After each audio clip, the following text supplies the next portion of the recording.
Bonsoir et bienvenue dans une nouvelle édition du Miroir des Sports. Ce soir, je reçois l'ex-footballeur professionnel Richard Jezierski, mais nouveau manager général de l'Estac. Bonsoir Richard. Bonsoir David. Alors c'est une émission exceptionnellement un petit peu différente, puisque d'habitude on revient sur la carrière de footballeur, mais finalement le football va un petit peu passer au second plan et on va plutôt parler du Richard Jezierski hors football, ce qui va beaucoup nous intéresser. Vous êtes né le 19 avril 1971 à Reims, jusqu'à maintenant on est d'accord Richard. Votre père est charcutier. Tout à fait. Vous habitez au-dessus de la charcuterie, une enfance heureuse parce que vous avez la chance, Richard, d'avoir deux frères. Je crois il y a 18 mois d'intervalle entre les trois frères. Tout à fait. 18 mois et donc avec mon premier frère, j'ai 3 ans. D'accord. Donc il paraît que vous vous entendez comme larron en foire et c'est Ah bah disons que 3 frères avec le plus petit et le grand qui a 3 ans d'écart. Vous êtes le plus petit? Je suis le plus petit, ouais. Je suis le dernier. Et obligatoirement, oui, ça remue dans une maison, comme on dit. On va voir justement quelques photos, puisque vous ressemblez un petit peu. Et puis déjà le ballon de football, très jeune. Hein. Ouais, tout à fait, le ballon de foot. Donc, bon, là, les jolis pantalons. Les jolis pantalons, mais disons que bon, c'était un peu la mode. Hein. Mes frères étaient habillés en sport et moi, bien évidemment, avec mon petit pantalon rayé. Voilà, vous faisiez déjà l'admiration de vos parents et de vos frères, et puis là vous êtes au milieu.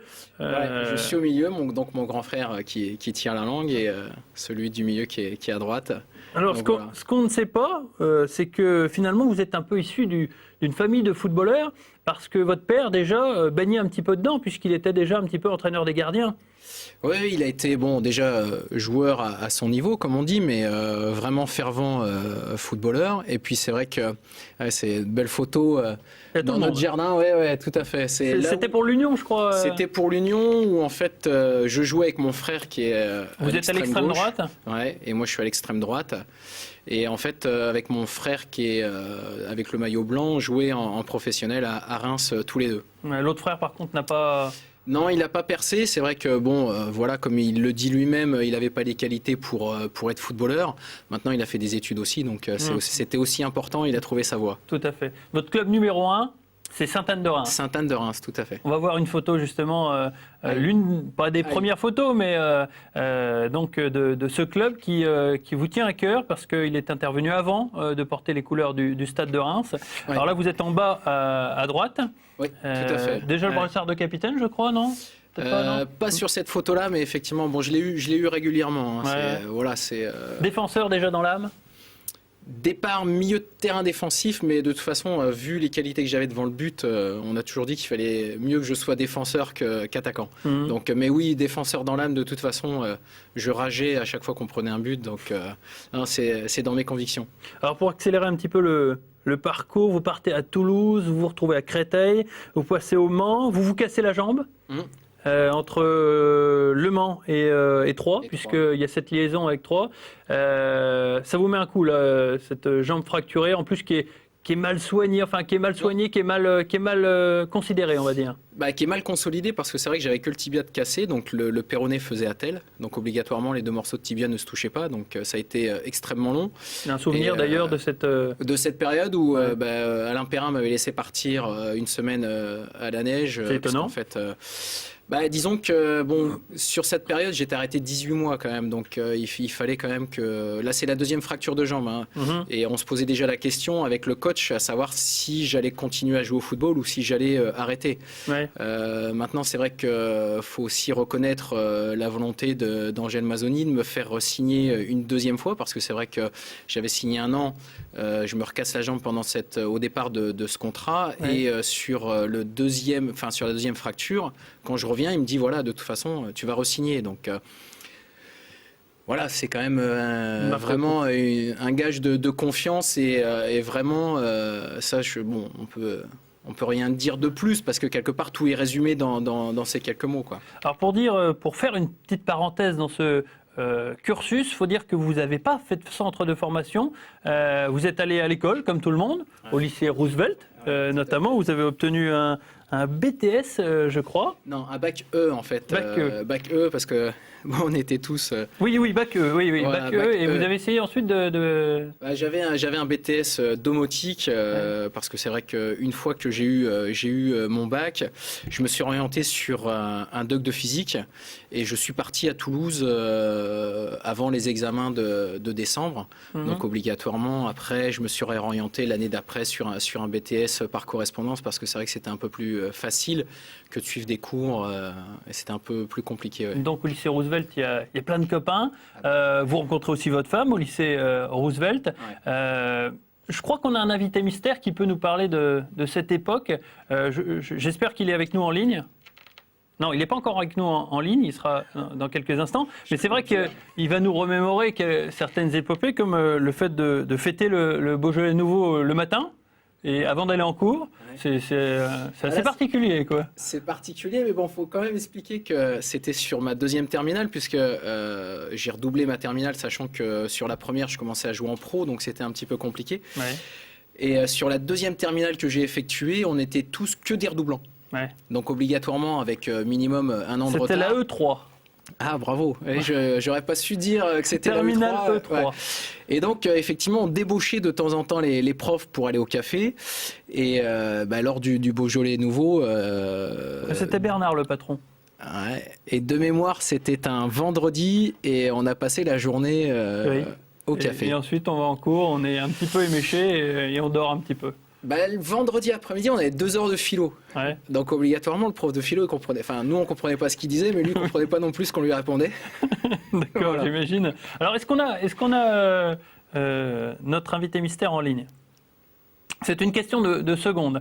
J'ai l'impression qu'il fait durer un petit peu le mystère. Déjà depuis ce matin, j'ai l'impression. C'est vrai, donc ça y est. On me dit qu'on l'a en ligne. Alors, est-ce qu'il est avec nous sur ce plateau, invité mystère ? Oui, tout à fait. Vous avez une anecdote qui peut nous permettre de vous identifier ? Pour Richard, évidemment. Je pense qu'éventuellement, si je parle de lobe d'oreille...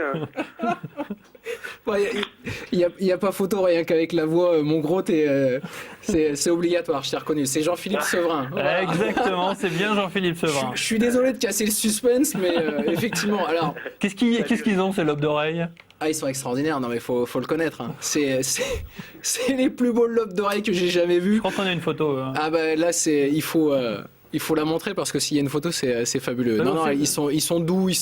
Enfin, ils sont quoi ? Ils sont doux, ils sont mous, ils sont volumineux. Enfin, bref, voilà. Et un jour, bon, pour l'anecdote, on s'est fait attraper par le prof de maths, qui était un ami à mon père. Et voilà, j'étais en train de lui trifouiller le lobe d'oreille, en train de, voilà, en plein cours de maths. Ouais. Donc obligatoirement, c'est que des bonnes anecdotes. C'est un complice, c'est un ami de toujours. Comme on dit, hein, c'est un ami de 20 ans. Bon, plus les années passent et plus ça augmente. Mais oui, c'est mon ami, c'est mon témoin de mariage. C'est plein de choses. C'est vrai que j'ai 2 frères. Et, vous êtes son témoin de mariage. Je suis son témoin de mariage. Et voilà. Vous voulez rajouter un mot, Jean-Philippe ? Non, moi je pense qu'il a tout dit, quoi. C'est un être extraordinaire. Moi, c'est le mot dont je vous avais parlé, et puis surtout par sa simplicité, quoi. Moi, c'est toujours ce qui m'a époustouflé. Bon, merci Jean-Philippe d'avoir participé à cette émission et on aura l'occasion peut-être de reparler un jour de ces fameux lobes d'oreille. Merci beaucoup. D'accord, merci. Au revoir. Alors on va accélérer parce qu'on est déjà en retard. Alors on en a parlé de votre vie, vous fixez à Troyes, vous repartez à Mulhouse, puis finalement vous restez à Troyes, un moment important dans votre vie. Je crois savoir que vos enfants sont nés à Troyes. Tous les 2. Voilà, Théo et Adam, c'est quelque chose d'important pour vous. C'est quelque chose d'important. Là, on voit une photo avec mon chien et donc Théo. Il n'a pas mangé votre fils, hein. Il y a juste un seul fils. Ouais, tout à fait. Non. Et ça, c'est la période où en fait on est monté en Ligue 1. Ouais. Là, c'est la période de Clermont-Ferrand. Donc c'est vrai que c'est mes 2 enfants, qui sont très proches de moi, je suis très proche d'eux. Bon, voilà, je suis assez famille, c'est vrai qu'avec mon épouse, voilà, c'est mon quatuor. Et non, je suis. C'est aussi les amis, le football. Hein. Vous avez pas mal d'amis dans le football, hors football ou dans le football. Parfois, dans les équipes, on arrive à se faire des amis, à avoir un groupe assez solidaire. Du coup, ça crée des amitiés. Ouais, comme ce groupe qu'on voit en photo. Là. C'est des bons souvenirs, ça c'est la meilleure période de l'Estac, de l'attaque. Ça c'est mes 30 ans, on habitait Rouilly-Saint-Loup et voilà, il m'avait fait une surprise, on a été manger au restaurant avec mon épouse et juste derrière, je rentre et... tout le monde débarque. Tout le monde, ils étaient là, je les ai même pas vus, ils étaient cachés dans un coin de la maison et c'est vrai que c'était fabuleux, là ils m'ont fait une peur bleue parce qu'avec tous avec leur grosse voix à chanter Joyeux anniversaire, je peux vous dire que j'ai sursauté comme jamais. Mais oui, non, c'est important d'avoir cette base familiale, mais aussi cette base d'amis, parce que c'est vrai que voilà, c'est le socle. On vient, on vit à travers aussi ses amis et sa famille, et c'est important. Est-ce que vous connaissez un petit peu la variété française? Est-ce que vous êtes fan de variété française? Comme diraient les inconnus, je suis éclectique. Donc, non, obligatoirement, voilà, j'essaye d'écouter un peu tout. Si je vous fais écouter ça? Normalement, si je vous fais... c'est pas bien. La pandémie de l'entrée. Non mais faut pas que je continue là. Ah oui, Podium. Alors bon, le seul spectateur du cinéma qui rigolait, c'était moi. Mais c'est magnifique cette imitation. Il paraît que cette imitation de Claude François maintenant elle est très connue, quoi. Ouais, oui, elle est très connue. J'évite de la faire en public d'ailleurs, mais pour mes amis, j'hésite pas. Mais non, c'est extraordinaire. Enfin, ce film, il est fabuleux parce que c'est vrai que Poulvord, il est génial et voilà. Oui, j'aime bien un peu les imitations. D'accord. Voilà, j'aime bien les humoristes, donc obligatoirement. Vous le faites à la perfection, faut bien le dire. Non, mais je monte pas sur la table, mais je pourrais. Dommage, j'allais vous le demander justement. Donc, vous êtes aussi un petit peu bricoleur. On a eu quelques infos comme quoi, sérieusement, vous bricolez bien. Vous êtes capable de creuser une tranchée dans la maison, mais aussi de refaire le sol. Là, ça devait être la moquette, je pense. J'ai refait mon bureau en fait. C'est pas forcément quelque chose d'inné, donc j'ai beaucoup bricolé avec mon papa quand j'étais petit.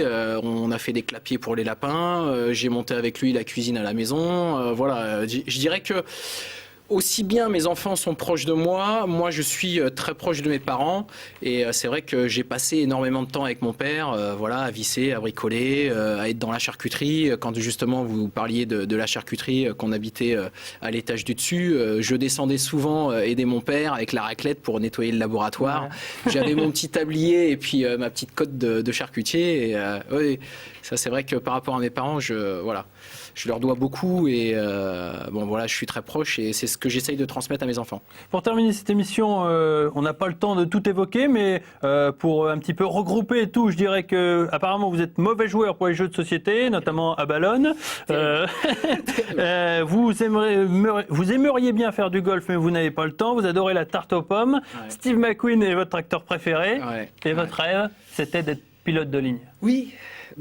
Pilote de chasse plus exactement, parce que c'est vrai que mes parents habitant Fresnes-les-Reims, on était à côté de la base 112. Voilà, là je fais un peu de parachutisme. C'est truqué, je vous rassure. Mais oui, j'aurais adoré être pilote de chasse et c'est aussi pour ça que je m'étais orienté sur ces études. Parce que c'est vrai que disons que le bac me permettait de partir en sup SP, mais après le foot était présent et puis il faut savoir s'arrêter à un moment donné. Et de bifurquer dans la bonne direction. Exactement. Et ça a été forcément la bonne. Ouais. Merci d'avoir participé à cette émission, Richard. Merci, on a découvert une facette de Richard Jezierski qu'on ne connaissait pas forcément. J'espère que ça vous a fait plaisir en tout cas. Extrêmement plaisir. C'est vrai que il y a que des bons souvenirs et puis l'invité mystère, je m'en doutais pas, mais c'est normal que ce soit lui. Merci Richard. Et donc à bientôt pour un nouveau Miroir des Sports. À très bientôt. Au revoir.